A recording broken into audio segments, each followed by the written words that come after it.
Well, the weekend's over, so what really happened in the main event at Impact Wrestling Sacrifice for the unification of both the Impact World title and the TNA World Heavyweight title?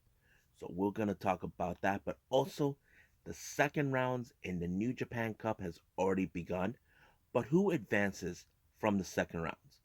All of that will be reviewed, discussed, and talked about on this episode of Deleted Wrestle Zone.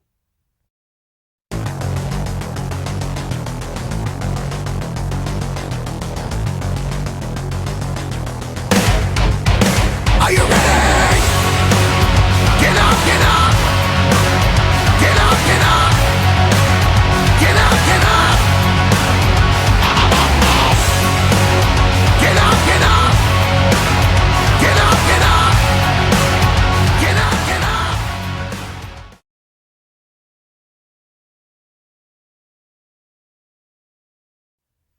Welcome everybody to Deleted Wrestle Zone. All things that it's pro wrestling from AEW, NXT, New Japan Pro Wrestling, Impact Wrestling, the National Wrestling Alliance, various promotions, wrestlers, matches, and championships. I am your host, Jay, right here. So, as you know, this past Saturday we just had Impact Wrestling Sacrifice, which is a very interesting pay-per-view. We know the main event was the title unification between the Impact World title and the TNA World title. But let's go from start to finish what happened in entire Sacrifice. First match, we had Decay, which consisted of Crazy Steve and Black Taurus taking on Reno Scum. Now, we haven't seen Reno Scum for quite some time until they made their reappearance at the latest Impact episode. However, they decided they want to set up a match against them. But only if they knew this is not a joke, because you got Black Taurus. He's a monster. But to be honest with you, I wasn't hyped much of this with this match because there was no story build up to it. I mean, they're good wrestlers, but however, there was no story build up, so I didn't felt like hype for it. But you know what I mean. But however, it was Decay who won, trying to make a statement. Everything has changed since Black Taurus became. But I wish they could have built this more. This should have gone to possibly the next pay per view. I'm assuming Rebellion. It would have been a lot better that way, but no. Now this next match, it was sort of kind of been building up for a while. Between Tennille Dashwood and Caleb with Decay trying to drive a wedge between both Neva and Havoc since they've been down on their luck, trying to obtain the Knockouts tag teams titles. They lost not once but twice, but even they lost to Neil Dashwood twice, all thanks to Caleb with Decay. So this became a mixed tag team match between Nevaeh and Havoc versus Neil Dashwood and Caleb with Decay. But I felt like they built this one too soon as well. Like this match, they could have built it up more, but I think the story was there. But I don't know. Like I said, I wasn't hyped like the first one, but yeah. But however, once again, Tennille Dashwood and Caleb with Decay won. Now, this next one was a very interesting thing. As you know, we have Violent by Design, Diener and Joe Doran being accompanied by Eric Young taking on Chris Sabin and James Storm. Since what happened this Tuesday, they were attacked, and Jake something stepped up saying that they will be his second behind them, knowing that Eric Young will do stupid things to ensure that Violent by Design. The match was okay. I mean, there was like, you can tell that Chris Sabin, who was the fastest dude around, but wasn't enough to take him down. However, as you know, Eric Young always interferes in his matches. But this time we saw something unexpected. Rhino shows up. Now we all assume as assumption, oh, he was going to show up and help um, Sabin and Storm, but instead he joined Violent by Design. Now I think the real question is in this story buildup, what's going to have to happen to Heath? We haven't seen him for quite some time since he got hurt in Bound for Glory, and of course was attacked by Violent by Design before they became a trio. But we'll see what happens. I know Heath is not happy with it because I saw that on his Twitter page. But like I said, like there's still more build up to this. I think they could have done more with it, but no.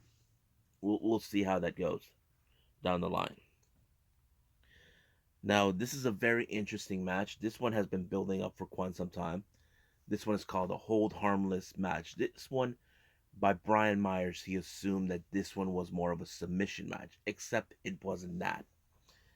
As you know, Scott D'Amore does not stand, can't stand Brian Myers because he is the self-proclaimed professional wrestler. So you know what that means. He thinks he's professional, but you know he cheats his way through. He calls that professional. He had to deal with his old buddy Matt Cardona, and then he is now trying to get Eddie Edwards fired in every possible way. But Scott D'Amore is not gonna oblige to Myers in that way, so he set up this match. It's basically more like a hardcore rules, unsanctioned match rules, or old school rules, however you want to interpret it.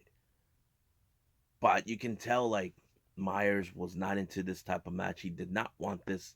He wanted Eddie Edwards in a straight up match, but we all know Myers will just cheat his way through thinking he's professional, but he's not.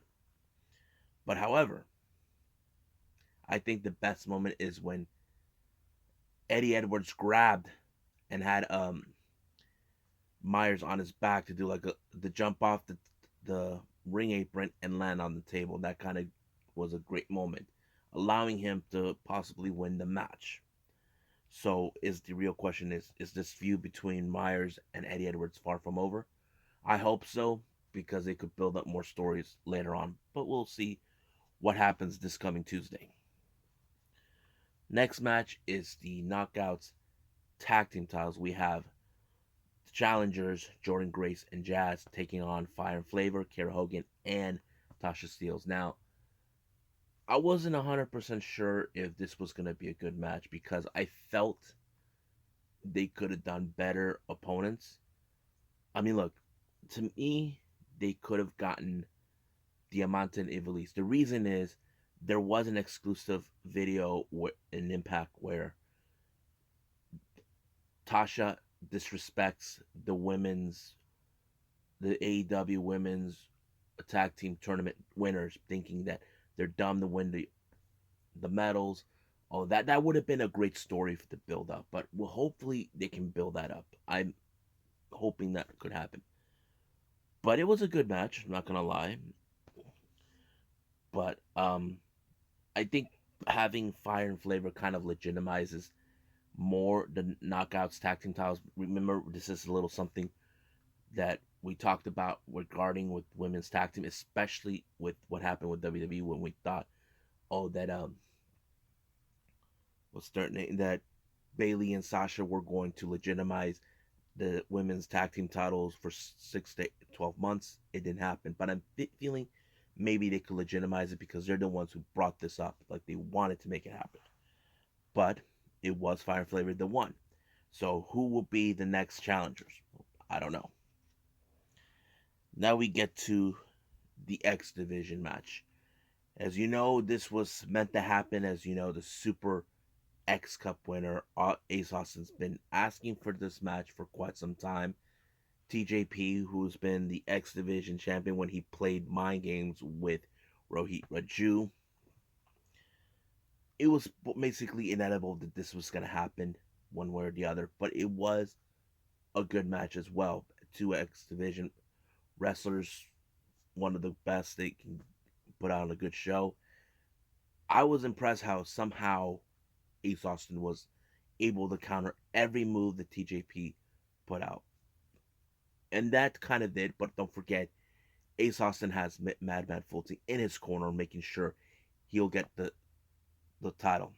And somehow he did when he pulled off some interesting counter where he stomped on TJP to his head on the mat, and then he applied his finisher. Forgot what to call it, allowing him to win the title.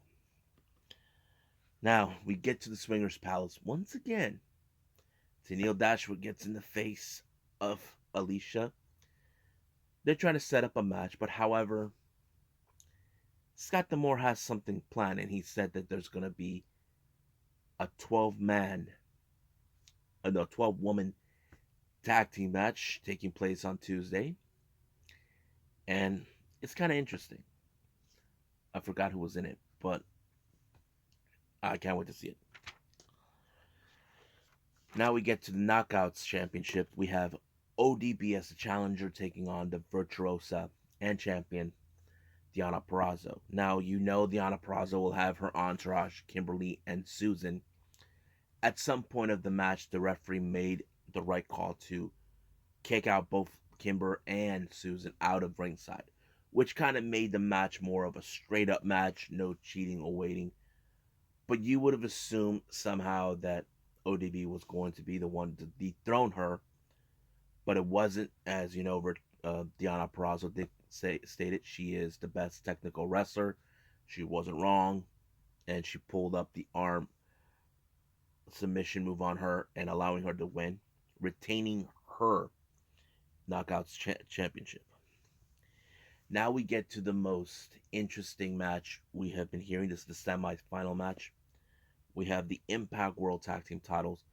Finjuice, straight out of the New Japan Pro Wrestling, taking on the champions, the Good Brothers. It was a very fantastic match. Now, if you guys are fans of this, you probably would have said, there is no way in hell Finjuice could win.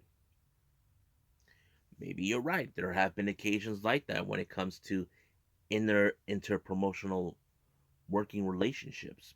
But in this case, it didn't happen that way. It ended in the favor of Finjuice somehow beating the Good Brothers and obtaining the Impact World title, all thanks to Juice Robinson. Or was it Dave Finlay? I don't remember. But it was a good match. Now we get to the main event, which is the unification match for both world titles.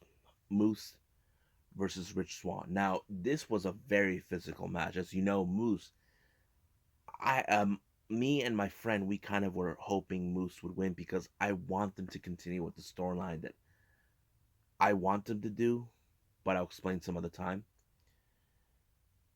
But it was a great match. It's like you can tell Moose is determined to prove once and for all that he is the real world champion. But as for Rich Swann, he's the guy saying, I work my way up here to get where I'm at. I'm the guy who has to carry the flag of Impact Wrestling. That's what he wants to do. But Moose believes that he is the guy at the top. But there was some great moments where Moose does it once again, the Spanish fly on Rich Swann. I'm like, whoa. Even another moment where Moose was about to fly off the turnbuckle, but somehow um Rich Swann did like a cutter on him. That was a great move. But the biggest shock was I didn't expect Rich Swann to win the match whatsoever.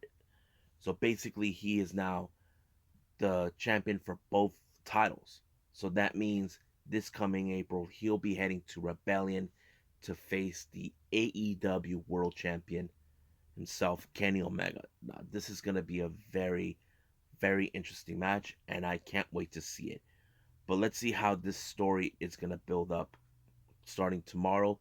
And hopefully, one day Rich Swann can just show up and Impact. It would have been much easier that way.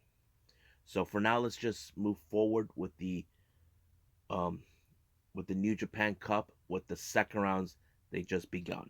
So let's do that right now.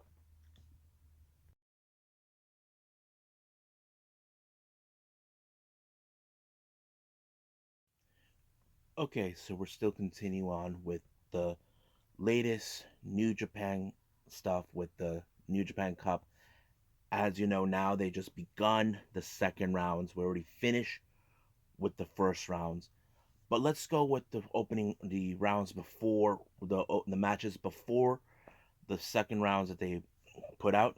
So, first match we have Chaos, consistent of Toru Yano, Ishii, and Yoshihashi taking on Gabriel Kidd, Yota Tsuji, and David Finlay. As you know, this is more of a preview for later on where David Finlay will face Yoshihashi in the New Japan Cup. So this is more of a preview. But he teamed up with the Finley teamed up with the Young Lions. Anything could happen. But it seems like Gabriel Kidd made a bad move in trying to deal with Ishii. Now, Ishii is a big, tough dude. You don't want. He's the kind of guy. If you hit him hard, he expects he's gonna hit you back hard. But as you know, that's how it goes. But it was Yoshihashi who actually pulled up the victory when he did the butterfly submission on Kidd, allowing him to win. But of course, there were some few discussions that Yoshihashi and Finley had. Who is going to be the one to win their match? That is still up to debate. So anything could happen before we get to that. So let's move on. Next match, we have the United Empire, Great-O-Khan, Jeff Cobb, and Ospreay taking on Suzuki-Gun, Doiki Taichi, and Zack Sabre Jr. Now, keep in mind, we haven't seen Great-O-Khan what he looks like. Apparently, as you guys know, Toru Yano forced him to cut his own ponytail. But instead, he let the ponytail loose. I mean, he looked good, but I don't know if of what happened between him and Toru Yano is far from over. But however, the match is also another preview for the following event where Will Ospreay will face Zack Sabre Jr. in the cup in the second round of the New Japan Cup. But you guys can guess right away in this particular match that in the way I kind of thought that somehow it was going to be Suzuki-Gun who's going to pick up the victory. But no, it was in fact, what's his name? United Empire when Jeff Cobb he finishes the whole match with the Tour of the Islands. But however, post match, it ended where Will Ospreay and the rest of the Empire were sending a little promo. Zack Sabre Jr. tried to do something dumb. As you know, Zack Sabre Jr. is one of the best technical wrestlers in the world. He actually knows one of Ospreay's weaknesses, his shoulder. Now, Will Ospreay tried to jump off the ring to land on him, but however, Zack Sabre Jr. countered and popped his shoulder. But that match is the following one, the following day. So how will Ospreay's shoulder be by then? We'll get to that. Next match, we got Lij, Bushi, Naito, and Sanada taking on two members of Chaos, Sho and Okada, and teaming up with Blue Justice, Yuji Nagata. Now, in the second round, it was revealed Sanada will face Yuji Nagata the following day. But it was a very interesting match because you don't know anything that could happen on this. Now you could assume that the Sanada will pick up the victory because he's becoming one of the strongest wrestlers in New Japan, and that's exactly what he does. He wins his matches, and this was a clear message for Yuji Nagata for things to come the following day. Now, the next match we have Bullet Club. We have Balak Fale, Evil, and Jay White, along with Dick Togo and Ghetto, who will be who are facing Toa Henare, Juice Robinson, Hiroshi Tanahashi. Now, also meeting up in the second rounds, Jay White and versus Tanahashi. Now, Jay White made some remarks not too long ago about Tanahashi that he has to do the right thing and lay on the back and allowing him to pin. But he also stated that he wasn't going to allow Ibushi to unify both titles. So that is something that is in the discussion. But we'll see what happens. But this match was also another interesting one. Juice Robinson tried to pick up Balak Fale, but that's a big mistake. But however, you guys know when Jay or Evil are out there together, they have backup, and that is Ghetto and Dick Togo. And that always helps them win, which it did this time. So, But the clear message is Jay White is hoping that Tanahashi will just lay on his back and do the right thing. Tanahashi's not like that, but we'll just wait and see when that match comes around. Now we get to the two matches for the second rounds in the New Japan Cup. First match, we have Kenta versus Minoru Suzuki. Now keep in mind, before Minoru Suzuki, when Minoru Suzuki was coming out on his entrance, Kenta was reading the newspaper. Hold on a second.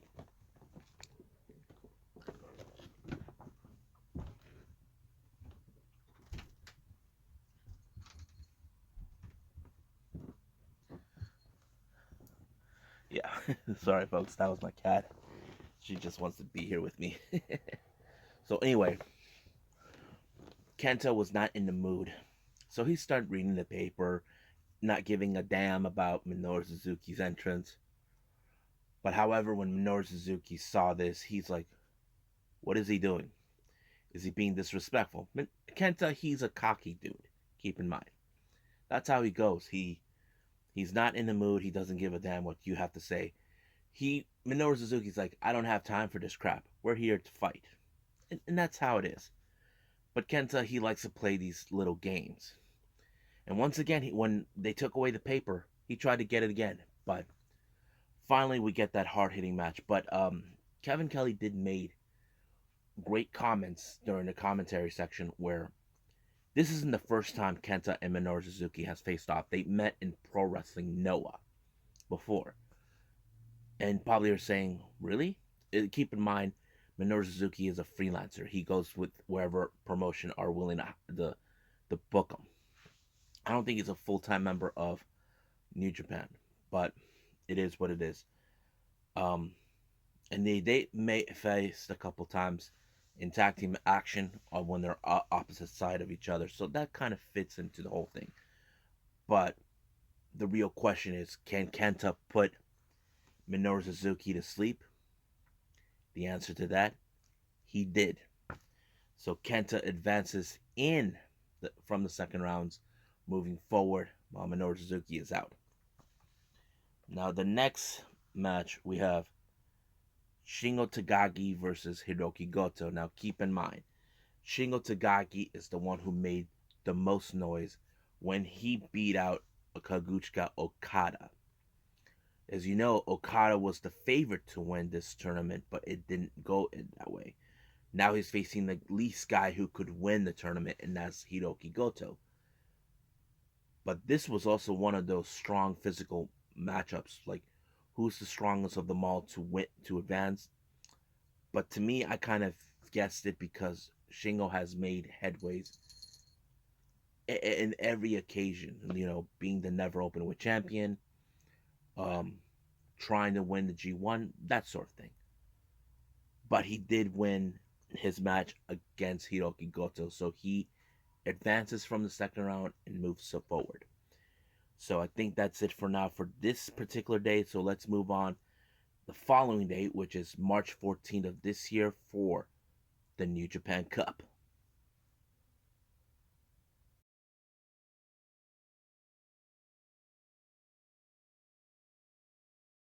Okay, we're continuing more with the New Japan Cup in New Japan.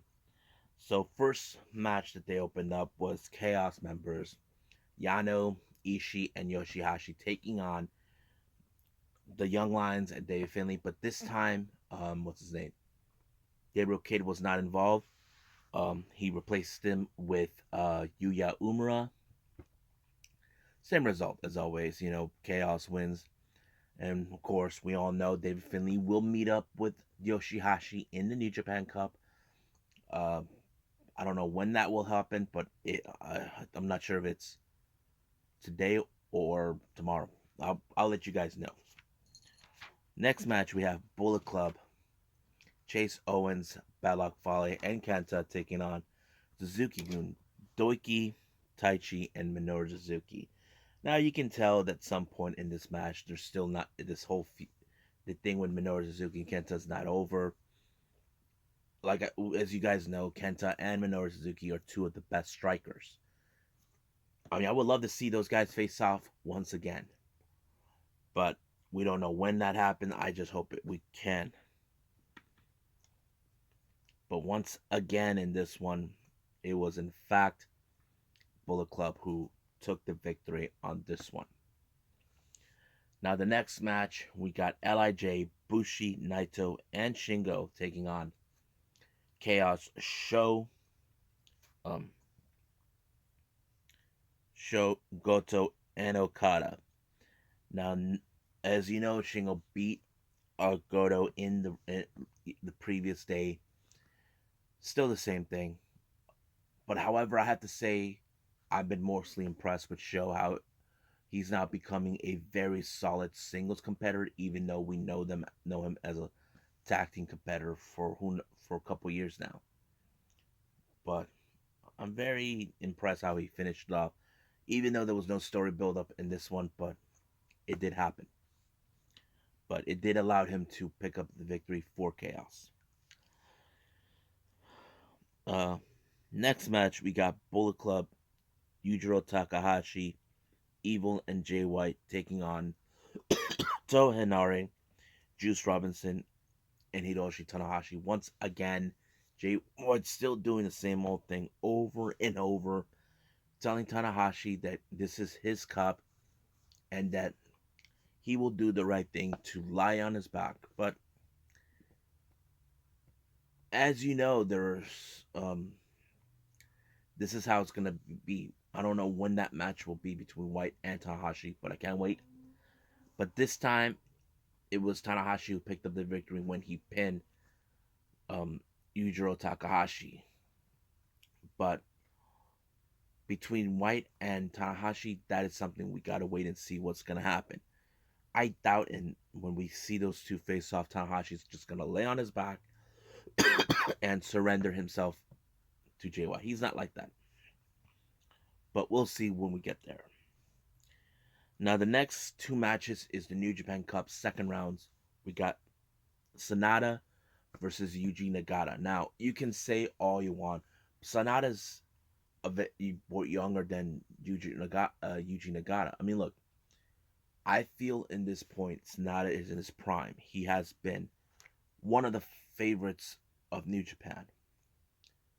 But it's only a matter of time when we see him finally carry the top title, the heavyweight title, on his waist. That is something I'm looking forward to. The same thing we thought about Kota Ibushi. But this time we wait. But it was a killer match. Yuji Nagata is a striker, but I love it. But however, it was Sonata who won the match by applying the skull in to Nagata, allowing him to win and advance. Now we get the battle of the Brits between Will Ospreay and Zack Sabre Jr. Now keep in mind, these two have come across each other countless times, especially 2 years ago when Will Ospreay defeated Zack Sabre Jr. for the Rev Pro Commonwealth British Heavyweight title. So basically, they have forgotten. But keep in mind, Zack Sabre Jr. is the best technical wrestler in the world. Osprey is the best high flyer in the world. Used to be the best junior heavyweight, but now he jumped in to heavyweight. But at some point in this match, he started bleeding out from the nose. That was like totally unexpected. But who was going to win this match? I did not expect he was going to pull it off, but he did. He pulled it off. Will Ospreay beat him when he pulled the hidden blade on him and applied the Stormbreaker, allowing him to advance. Now, could he be one of those guys that could go to the top? I have to say he's third on my list right now with him moving forward in the New Japan Cup. So we'll just wait and see what's going to happen for the next two events of the New Japan Cup. I can't wait to see it myself. So I think that's it for now. So stay tuned for more coming up for more Japanese wrestling, the New Japan Cup Tuesday Wrestling and the Wednesday Night War. Don't forget the discussions I'm still going to be working on. But for now, I'll see you guys in the next DWZ time, DWZ channel. And I must bid all of you adieu. So goodbye. Mwah. And have a nice day.